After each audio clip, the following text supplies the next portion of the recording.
ಕೇಂದ್ರ ಸಚಿವ ಎಚ್.ಡಿ. ಕುಮಾರಸ್ವಾಮಿ ಅಪ್ಪಟ ಅಭಿಮಾನಿ ಹಾಗೂ ಜೆಡಿಎಸ್ ಮುಖಂಡನನ್ನ ರಸ್ತೆ ಮಧ್ಯದಲ್ಲೇ ಲಾಂಗಿನಿಂದ ಕೊಚ್ಚಿ ಬರಬ್ಬರವಾಗಿ ಕೊಲೆ ಮಾಡಿರುವಂತಹ ಘಟನೆ ಚಿಕ್ಕಬಳ್ಳಾಪುರ ತಮ್ಮನಾಯಕನಹಳ್ಳಿ ಗ್ರಾಮದ ಬಳಿ ನಡೆದಿದೆ. ಸತ್ಯ ಹತ್ಯೆಗೊಳಗಾದಂಥ ವ್ಯಕ್ತಿಯನ್ನ ಗ್ರಾಮದ ವೆಂಕಟೇಶ್ ಅಲಿಯಾಸ್ ಗೋಲ್ಡ್ ವೆಂಕಟೇಶ್ ಅಂತ ಗುರುತಿಸಲಾಗಿದೆ. ಎಂದಿನಂತೆ ವೆಂಕಟೇಶ್ ರಾತ್ರಿ 9 ಗಂಟೆ ಸುಮಾರಿಗೆ ತಮ್ಮನಾಯಕನಹಳ್ಳಿಯ ಗೇಟ್ನಲ್ಲಿರುವಂಥ ಮೆಡಿಕಲ್ ಸ್ಟೋರ್ನಿಂದ ಮನೆಗೆ ತೆರಳುತ್ತಾ ಇದ್ರು. ಈ ವೇಳೆ ಸಂಚು ರೂಪಿಸಿ ಮನೆಯತ್ತ ಸ್ಕೂಟಿ ಮೂಲಕ ಹೊರಟಿದ್ದಂಥ ಸಂದರ್ಭದಲ್ಲಿ ವೆಂಕಟೇಶ್ಗೆ ಅಡ್ಡ ಬಂದು ಲಾಂಗಿನಿಂದ ಬಲವಾಗಿ ಬೀಸಲಾಗಿದೆ. ಪರಿಣಾಮ ಎಡಗೈ ತೋಳಿನ ಭಾಗ ಕಟ್ಟಾಗಿದೆ. ಗಾಡಿ ಸಮೇತ ವೆಂಕಟೇಶ್ ನೆಲಕ್ಕೆ ಬಿದ್ದಿದ್ದಾರೆ. ಕೂಡಲೇ ಮನಸ್ಸೋ ಇಚ್ಛೆ ಮುಖಕ್ಕೆ ಲಾಂಗನ್ನ ಎಸೆದಿದ್ದಾರೆ, ಕೊಚ್ಚಿದ್ದಾರೆ. ಹೊಟ್ಟೆಯ ಭಾಗಕ್ಕೆ ಬಲವಾಗಿ ಬೀಸಲಾಗಿದೆ. ಪರಿಣಾಮ ವೆಂಕಟೇಶ್ ಅನ್ನುವಂಥ ವ್ಯಕ್ತಿ ಸ್ಥಳದಲ್ಲೇ ಸಾವಿಗೀಡಾಗಿದ್ದಾನೆ. ಹತ್ಯೆಯಾಗುವುದಕ್ಕೂ ಕೂಡ ಕೆಲವು ನಿಮಿಷಗಳ ಮುನ್ನ ವೆಂಕಟೇಶ್ ಮಗನಿಗೆ ಕರೆ ಮಾಡಿ ಮನೆಗೆ ಬರ್ತಿದ್ದು ಮುದ್ದೆ ಮಾಡುವಂತೆ ತಿಳಿಸಿದ್ರಂತೆ. ಆದರೆ ಅಷ್ಟರಲ್ಲೇ ದಾರಿ ಮಧ್ಯ ಕೊಚ್ಚಿ ಕೊಲೆ ಮಾಡಲಾಗಿದ್ದು, ದಾರಿ ಹೊಕ್ಕರು ಕೂಡ ನೋಡಿ ಮಗನಿಗೆ ಫೋನ್ ಮಾಡಿ ತಿಳಿಸಿರುವಂಥ ವಿಚಾರ ತಿಳಿದು ಮಗ ಕೂಡ ಗಾಬರಿಯಾಗಿದ್ದಾನೆ. ಹತ್ಯೆಯಾದವರ ಮಗ ಪೊಲೀಸರ ಬಳಿ ಬಂದು ತಮ್ಮ ತಂದೆ ತಮ್ಮೂರಿನ ರಸ್ತೆಯಲ್ಲಿರುವಂಥ ಬಾರ್ ಬಳಿ ಕೆಲವು ಅಕ್ಕಪಕ್ಕದ ಗ್ರಾಮಗಳ ಯುವಕರು ಕುಡಿದು ಗಲಾಟೆ ಮಾಡ್ತಿದ್ರು. 3 ದಿನಗಳ ಹಿಂದೆ ಬೈದು ಬುದ್ಧಿವಾದ ಹೇಳಿದ್ರು. ಹಾಗಾಗಿ ಆ ಹುಡುಗರು ಕೊಲೆ ಮಾಡಿರಬಹುದು ಅಂತೇಳಿ ಶಂಕೆಯನ್ನು ವ್ಯಕ್ತಪಡಿಸಿದ್ದಾನೆ. ಇನ್ನು ಸ್ಥಳಕ್ಕೆ ಚಿಕ್ಕಬಳ್ಳಾಪುರ SP ಕುಶಾಲ್ ಚೌಕ್ಸಿ ಹಾಗೂ ಗ್ರಾಮಾಂತರ ಠಾಣಾ ಪೊಲೀಸರು ಭೇಟಿ ನೀಡಿ ಪರಿಶೀಲನೆ ನಡೆಸಿದ್ದಾರೆ. ಶ್ವಾನದಳ ಸೇರಿದಂತೆ ಸೂಕೋ ತಂಡ ಇದೀಗ ಪರಿಶೀಲನೆ ಕೂಡ ನಡೆಸಿದೆ.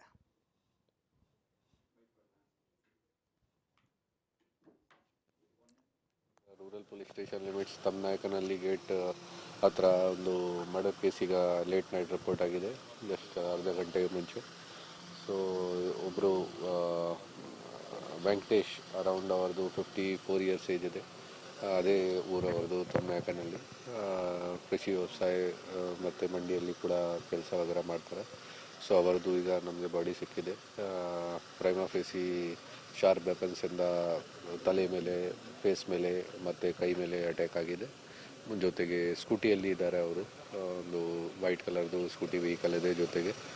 ಸೊ ಅದೇ ದಾರಿಯಲ್ಲಿ ಅವರಿಗೆ ಯಾರು ಸ್ಟಾಪ್ ಮಾಡಿ ಅಡ್ಡ ಹಾಕಿ ಅಟ್ಯಾಕ್ ಮಾಡಿದ್ದಾರೆ.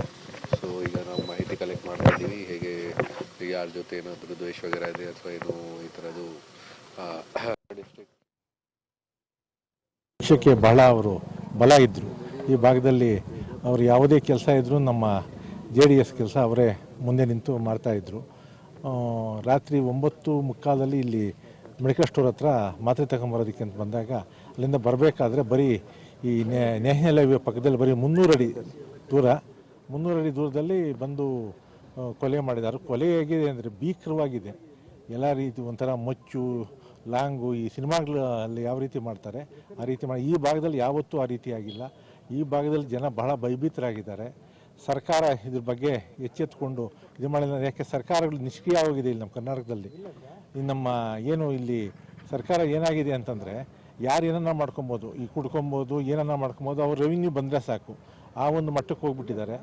ಅದರಿಂದ ಈ ನಮ್ಮ ಭಾಗದಲ್ಲಿ ಅತಿ ಹೆಚ್ಚು ಯಾವ ಥರ ಅಟ್ಯಾಕ್ ಆಯಿತು, ಸಮಯ ಎಷ್ಟಾಗಿತ್ತು, 9 ಅವರು ಇಲ್ಲಿ ಮೆಡಿಕಲ್ ಸ್ಟೋರ್ ಹತ್ರ ಹೋಗ್ಬಿಟ್ಟು ಮನೆಗೆ ಹೋಗ್ತಾಯಿದ್ರು.